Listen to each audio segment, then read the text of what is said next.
On commence cette édition avec les interviews de l'IA, avec ceux qui font l'actu dans le domaine de l'intelligence artificielle. Aujourd'hui, autour de la table, nous avons Naël Hamameh. Bonjour. Bonjour. Vous êtes co-dirigeant du cours Legendre, une institution historique dans le soutien scolaire, et vous allez nous parler de ce tuteur IA que vous lancez. À côté de vous, Samy Slim, qui est le CIO de Téléhouse France. Bonjour également. Bonjour. Vous annoncez un plan d'investissement d'1 million d'euros pour préparer les data centers au nouveau... Pardon ? 1 milliard d'euros. 1 milliard d'euros. Data center, ça coûte cher. Mais oui, pour préparer les data centers aux nouveaux usages de l'IA. Mais on va commencer avec vous, Jérémy Duris. Bonjour. Vous êtes le CEO cofondateur d'All-in-One qui développe des solutions d'intelligence artificielle pour le recrutement. Vous avez récemment lancé une IA vocale qui mène des entretiens d'embauche. Déjà, je voulais vous poser votre question sur votre vision de la place de l'IA dans le recrutement. C'est fondamental aujourd'hui, c'est en train de bouleverser complètement les codes du recrutement. Les entreprises massivement, que ce soit les organisations, les entreprises publiques, privées, sont en train de travailler des tests, travailler en R&D pour vraiment intégrer l'IA, parce que je pense qu'aujourd'hui tout le monde a compris que l'IA était une source de production supplémentaire dans l'entreprise et que ça n'allait pas remplacer, comme on pouvait l'entendre au début, l'humain. Donc aujourd'hui, on est vraiment dans ce monde où il y a une intégration d'IA, en fait, qui se fait via des solutions comme les nôtres. Mais il faut trouver justement sa juste place, quoi. C'est ça s'intègre dans un process. Et en fait, je crois qu'il y a eu un débat au tout début. J'étais moi-même mal à l'aise de parler uniquement que d'Adèle. Mais Adèle, c'est le nom de votre intelligence artificielle qui crée des entretiens d'embauche, c'est ça ? C'est ça, qui communique avec les candidats à un moment précis dans le process en fait, de recrutement de l'entreprise. C'est-à-dire qu'en fait, l'IA, on ne la fait pas contacter les candidats comme ça, de but en blanc, en connectant en fait, une IA qui serait en plus pas souveraine directement avec des candidats. Non, ça rentre vraiment dans une logique et en fonction du processus de chaque entreprise, on a une IA qui se déclenche, effectivement, et qui permet de faire gagner du temps à des RH. Donc, c'est une IA, c'est une technologie vocale. C'est une technologie vocale. Vous avez fait le choix de passer par la voix. Alors, on a fait... Pourquoi ? Pas que la voix. C'est-à-dire que le CV, il arrive dans notre machine, il est trié, il est filtré, en fait, par scoring. Et si les conditions sont réunies, si la note est favorable sur le CV, de plus en plus, parce qu'on a beaucoup de candidats aujourd'hui qui font leur CV via l'IA. Donc, les candidats travaillent de plus en plus leur CV et font en sorte, surtout, d'avoir des CV plus qualitatifs et qui postulent moins. Donc, ça, c'est plutôt une avancée, avec le monde qu'on a connu où on envoyait... Ouais. Je sais pas si on est de la même génération, mais on faisait un CV générique et on l'envoyait à tout le monde et on passait notre temps jusqu'à ce qu'on nous appelle. Aujourd'hui, le monde, il a un peu changé. Les plus jeunes, en fait, ce qu'ils font, c'est qu'ils font un CV personnalisé par entreprise pour avoir les conditions et les chances de pouvoir être rappelés. Donc, dans ce contexte-là, les entreprises, elles ont compris qu'il fallait qu'elles se staffent, fallait qu'elles organisent, en fait, leur fonctionnement. Donc, notre IA vocale, elle se déclenche qu'au moment où le CV, il a les conditions, finalement, de correspondance avec l'offre. Donc, très naturellement, vous êtes candidat. C'est pas anodin que ce soit une IA vocale parce que ça veut dire qu'elle se substitue là pour le coup à un entretien qu'on pourrait avoir au téléphone déjà.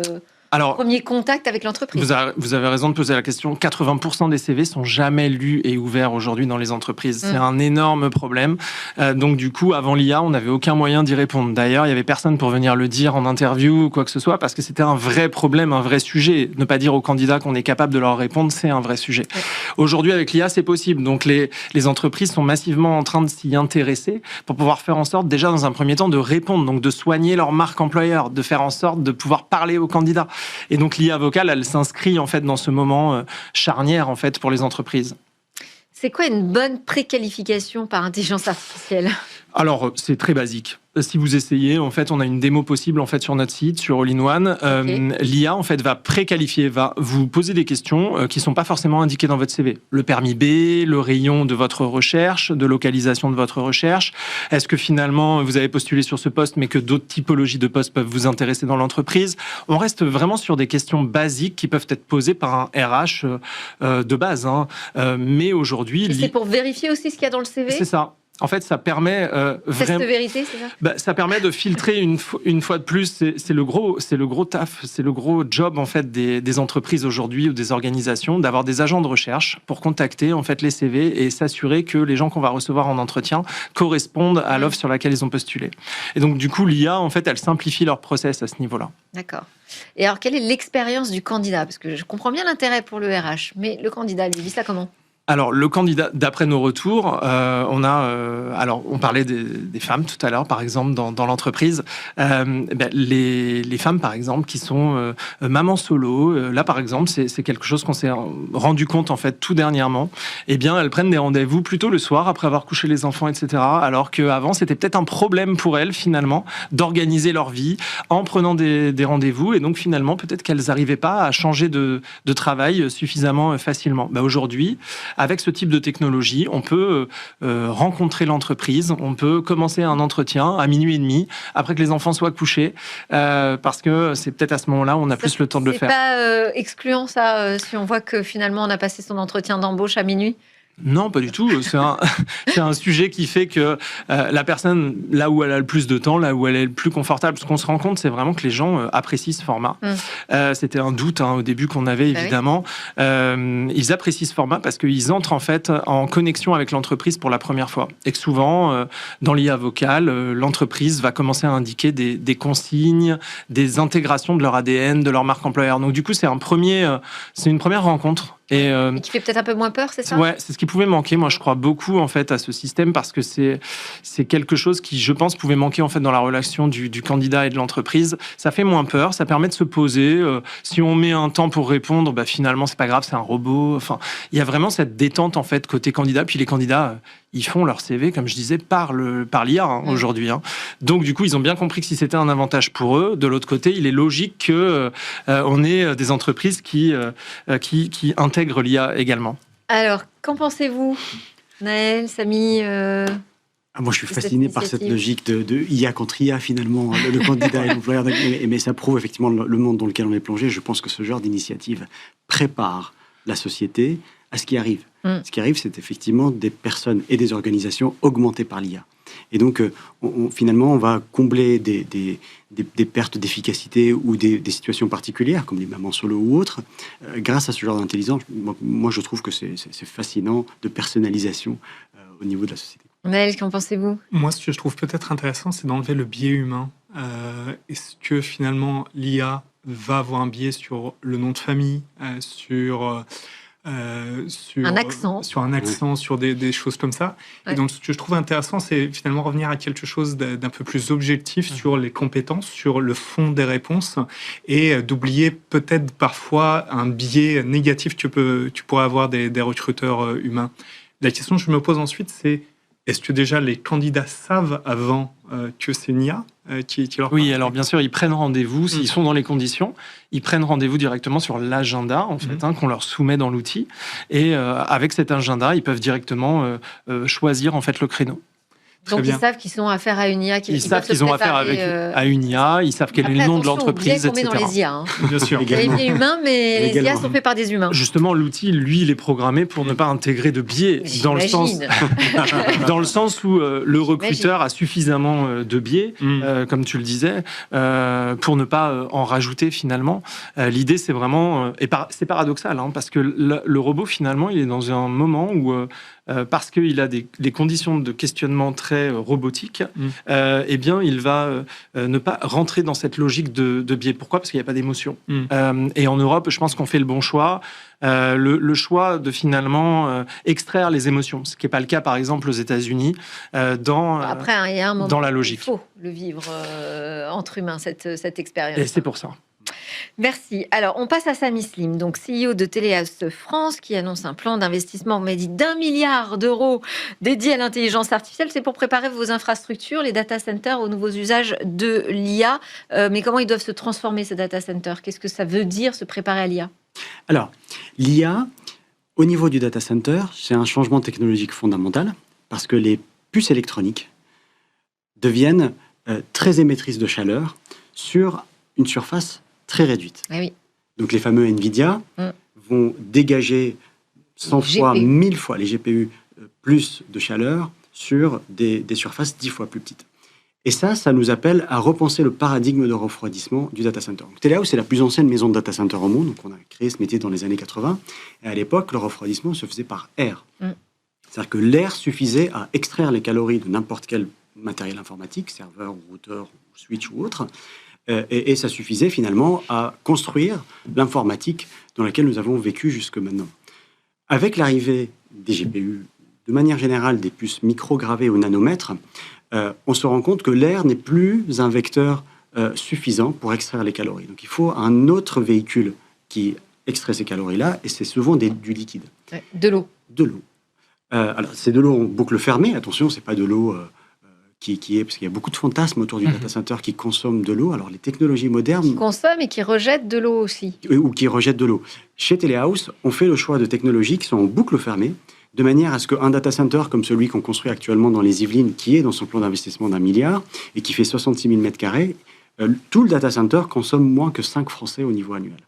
Donc il y a aussi une rationalisation au niveau technologique qui permet de sortir de ces fantasmes-là, qui, bien qu'on ait besoin de l'eau, parce que c'est le seul véhicule calorifique qui permet finalement de refroidir efficacement une puce Nvidia ou autre, ça reste quand même un choix soutenable pour que des technologies qui transforment la société telle que celle qu'on vient d'écouter peut se déployer quand même, qu'elle puisse finalement advenir. Ça, vous le faites donc en région parisienne, parce que jusqu'ici, on entendait des data centers plutôt posés près de sources d'eau, justement. La mer, les fleuves. Ça, c'est une excellente question, parce que les data centers, c'est une logistique. C'est un peu comme la logistique de la nourriture. Vous avez un endroit pour produire, un endroit pour stocker et un endroit pour écouler la marchandise. Les data centers, c'est exactement pareil. L'IA aussi, c'est pareil. Donc, il y a des endroits pour entraîner des modèles, il y a des endroits pour les fine-tuner, c'est-à-dire les personnaliser à un usage spécifique, et il y a d'autres endroits pour ce qu'on appelle l'inférence, c'est-à-dire la capacité des utilisateurs à contacter l'IA et interagir avec elle. Et chacune a sa propre géographie. Donc, Telehouse se spécialise dans les data centers d'inférence qui sont très souvent au plus proche de la ville. Oui. Pourquoi ? Parce que les usages... Au plus proche de l'usage, du client, en fait. Il veut à la milliseconde. Et ça, on n'a pas le temps de faire le tour de la planète pour aller chercher le modèle et revenir. Donc, il faut qu'on soit au plus proche des villes. Donc, aujourd'hui, notre plan d'investissement intègre l'Île-de-France et la région PACA, parce qu'il se trouve que la France est stratégiquement située d'un point de vue géographique pour les fibres. C'est-à-dire qu'il y a des fibres optiques qui viennent en câble sous-marin jusqu'à Marseille. Ça remonte à la vallée du Rhône, ça arrive à Paris. Et ça permet de desservir... Il y a aussi qui arrive sur les côtes atlantiques. Également... Après, pour les câbles transatlantiques, effectivement. Et puis, depuis Paris, on est à 10 millisecondes de Francfort, 10 millisecondes de Londres, 10 millisecondes d'Amsterdam. Donc, on peut desservir, finalement, la partie européenne la plus peuplée depuis Paris, en ramenant une forme de jonction avec l'hémisphère sud via Marseille. Donc, vous voyez qu'il y a quand même une géographie des data centers qui impose des choix. Et vous travaillez à l'interconnexion de vos data centers sur le territoire ? Tous nos data centers au niveau mondial sont interconnectés. On est présent dans 64 pays dans le monde. Ils sont tous interconnectés de manière à ce que nos clients puissent avoir ce qu'on appelle des availability zones, c'est-à-dire des zones de calcul complètement interconnectées, mais aussi c'est-à-dire de pouvoir utiliser une puissance de calcul qui ne serait pas dans le data center à côté de mon entreprise. Absolument. Si l'usage de l'IA qui vient d'être décrite demain est exporté dans un autre pays, qui veut avoir sa propre souveraineté, qui veut avoir une emprise juridique locale sur ces données, nous allons pouvoir proposer à ces clients-là l'installation de leurs données au niveau local. Donc la localisation des données également est un enjeu qui fait qu'on doit aménager le territoire en cette fonction également. Bon, ça donne cher, hein, c'est très concret quand même l'intelligence artificielle, hein, ça passe aussi par du stockage, par de l'hébergement du data center. Naël Hamameh, vous allez nous parler, vous êtes donc le co-dirigeant du cours Légende, vous allez nous parler de soutien scolaire et de comment l'intelligence artificielle s'invite là-dedans, parce que vous lancez un tuteur IA qui va s'adresser là spécifiquement aux lycéens. Aux lycéens. Pour les aider à faire leurs devoirs ? Tout à fait. D'accord. Et pourquoi que les lycéens ? Alors, pourquoi que les lycéens ? C'est parce que chez Tour Legendre, on pense que l'accès aux écrans, l'accès à l'IA doit arriver à un certain âge, que primaire, évidemment, et collège, c'est encore un peu tôt. Donc, c'est surtout pour parce que Cours Legendre, il faut quand même dire, c'est depuis la petite école, depuis la maternelle. Hein, depuis la maternelle jusqu'à la terminale. Ouais. Alors, juste peut-être pour comprendre comment on en est arrivé là, c'est que Cours Legendre existe depuis 70 ans. Ouais. Et c'est le plus ancien acteur historique du soutien scolaire. Et on l'a repris il y a 3 ans avec mon associé Jean Delaporte. Okay. Et il y a 3 ans, en fait, on ne parlait pas encore d'IA parce qu'il fallait déjà passer du Minitel au web. C'était la société qui était parmi les dernières de la classe en termes de digitalisation. Donc il y a une première phase qui était déjà de digitaliser l'entreprise et de revenir, je dirais, juste à un sujet d'aller sur le cloud, de passer à la signature électronique et des sujets, je dirais, assez classiques de digitalisation. Et puis finalement, quand on est repassé parmi les premiers de la classe, on s'est dit que ça serait bien de prendre de l'avance et s'est posé les questions de l'IA. Alors, la question de l'IA dans le soutien scolaire, elle peut être avoir comme utilisateur les enseignants, avoir comme utilisateur les élèves ou avoir comme utilisateur nous en interne pour augmenter la productivité et l'efficacité de notre travail. Ouais. Donc si on parle des élèves, on s'est rendu compte d'une chose, c'est qu'aujourd'hui, nos élèves, ils ont 1 heure, 2 heures de cours par semaine avec un professeur particulier. Ça, on ne le changera pas et ça, même dans 10 ans, dans 20 ans, ça sera, je dirais, le facteur clé de succès pour emmener un élève à la réussite scolaire. C'est un humain. Mais ce qui se passe, c'est qu'un lycéen, notamment, entre 2 cours particuliers, entre un... Tout le monde n'a pas accès à un cours particulier non plus en France. Hein. Vous avez raison. Il y a quand même de plus en plus... Il y a du soutien scolaire collectif aussi. On en propose également, effectivement, pendant les vacances scolaires. Ce qu'on a remarqué, c'est que nos élèves, entre 2 cours, utilisaient finalement l'intelligence artificielle. Mais ça ne nous convenait pas pour 2 raisons. Le contenu et la méthode. Le contenu, c'est qu'ils utilisent des IA, des chatbots de la Silicon Valley, mais qui pouvaient dire finalement n'importe quoi. Donc il fallait leur proposer une IA qui surveille la ressource pédagogique. Est-ce que derrière, elle ne dit pas de bêtises? Et la méthode de réponse, en fait, il ne faut pas leur donner la réponse.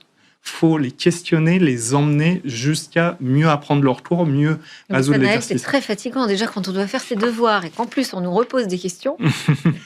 En tout cas, c'est ce qui fonctionne. Donc, quitte à utiliser l'IA... C'est une attente, ça, aujourd'hui, des familles, d'avoir vraiment des aides via l'intelligence artificielle? Et plus de 80% des lycéens s'en servent hebdomadairement. Donc, clairement, les élèves s'en servent. C'est un fait. Donc, quitte à ce qu'on s'en serve, autant qu'ils se servent d'une IA où on contrôle le contenu pédagogique, où on contrôle la technologie et on sait ce qui se passe. Donc, entre 2 cours avec un professeur humain, ils ont accès à cette étape pour les lycéens qui leur permet de les accompagner pour résoudre les exercices. Ils peuvent prendre en photo leurs cours, ça les aide à faire des fiches synthétiques, un ensemble de choses pour les accompagner. Et c'est très important, en complément d'un accompagnement avec un humain. L'IA, de notre point de vue, ne va pas remplacer le professeur. Ça veut dire que l'application n'est pas disponible toute seule?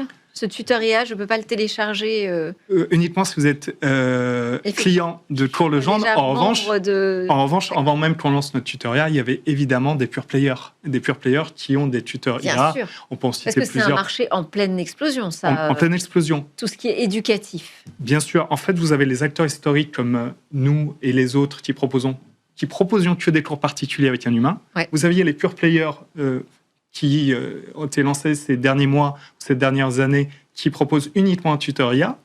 Et ce que propose Cours Legendre, c'est juste de se dire que les 2 sont complémentaires. Et donc, il faut à la fois être accompagné par un professeur et à la fois, entre 2 cours, se faire aider par une tuteur IA. Et ça marche sur toutes les matières? Ça marche sur toutes les matières, toutes les spécialités. D'accord, mais parce qu'il y a déjà préchargé en fait des manuels scolaires. Exactement. Donc, on connaît le programme scolaire, il y a des bulletins officiels. Et puis, Cours Legendre, avec 70 ans, a énormément de ressources pédagogiques faites par des professeurs et avec une méthodologie de pédagogie qui servent justement, on n'a pas inventé un LLM, on s'est servi des LLM qui existent sur le marché, mais par contre, c'est nourri par nos contenus pédagogiques.